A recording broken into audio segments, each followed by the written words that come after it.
Joint council നേതാവ് പ്രജിത്തിനെതിരെ ഗുരുതര ആരോപണവുമായി ആത്മഹത്യയ്ക്ക് ശ്രമിച്ച വയനാട് കളക്ടറേറ്റ് പ്രിൻസിപ്പൽ കൃഷി ഓഫീസിലെ ജീവനക്കാരി ലൈംഗിക ചൊവ്വയോടെ സംസാരിച്ചതിന് നൽകിയ പരാതി പിൻവലിക്കണമെന്ന് ഭീഷണിപ്പെടുത്തിയതായി ജീവനക്കാരി 24-നോട് പറഞ്ഞു.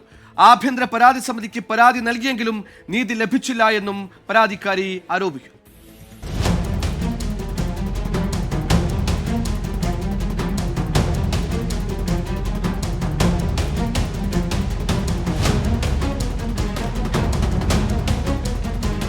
പ്രജിത്ത് എന്ന് പറയുന്ന ആള് മോശമായിട്ട് പെരുമാറിയതിനെ തുടർന്ന് ലൈംഗിക ചുവയോടെ സംസാരിച്ചു എന്ന് പറഞ്ഞിട്ട് തന്നെയാണ് ഞാൻ ഇന്റേണൽ കമ്മിറ്റിയിൽ പറഞ്ഞത്. അത്രയ്ക്ക് മോശമായിട്ട് എൻ്റെ അടുത്ത് സംസാരിച്ചുകൊണ്ടാണ് സഹിക്കാൻ പറ്റുന്നുണ്ടായിരുന്നില്ല. ഉപദ്രവിക്കാനും ഇങ്ങനത്തെ വൃത്തികെട്ട വർത്തമാനങ്ങൾ തുടങ്ങിയപ്പോഴാണ് ഞാൻ പിന്നെ സഹിക്കാൻ പറ്റാണ്ട് ഇന്റേണൽ കമ്മിറ്റി പരാതി കൊടുത്തത്.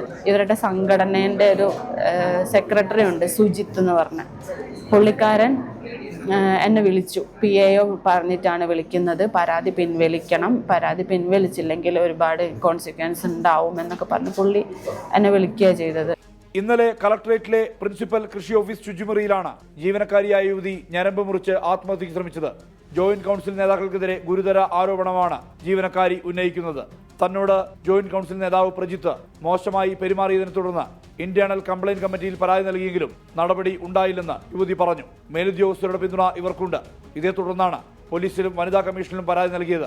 ഇന്നലെ നടന്ന സിറ്റിംഗിൽ തന്നെക്കുറിച്ച് പ്രജിത്ത് മോശമായി സംസാരിച്ചുവെന്നും ജീവനക്കാരി. ഇവർക്ക് സംഘടനയുടെ ഹോൾഡ് ഉള്ളതുകൊണ്ട് ഇവരെ ഒന്നും ചെയ്യാൻ പറ്റില്ല എന്നുള്ള ഒരു കോൺഫിഡൻസ് ഇവർക്കുണ്ട്. പിന്നെ ഞങ്ങളുടെ PAOയ്ക്കും അതിൻ്റെ ധൈര്യമാണ്. പുള്ളിക്ക് രാഷ്ട്രീയത്തിൻ്റെ ഒരു സ്വാധീനം ഉള്ളതുകൊണ്ട് മോളിൽ നിന്ന് ഇടപെട്ടിട്ടെന്ന് വെച്ചാൽ മിനിസ്ട്രി ലെവലിൽ കളിച്ചിട്ട് എന്നെ സസ്പെൻഡ് ചെയ്യിപ്പിക്കും. തന്നെ സർവീസിൽ നിന്ന് സസ്പെൻഡ് ചെയ്യാൻ നീക്കം നടക്കുന്നുവെന്നും യുവതി ആരോപിച്ചു. അതേസമയം വിഷയത്തിൽ പ്രജിത്തിനെതിരെ നടപടി വേണമെന്നാണ് NGO യൂണിയൻ ആവശ്യപ്പെടുന്നത്.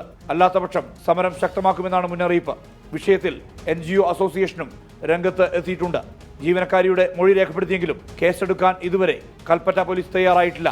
24 വയനാട്.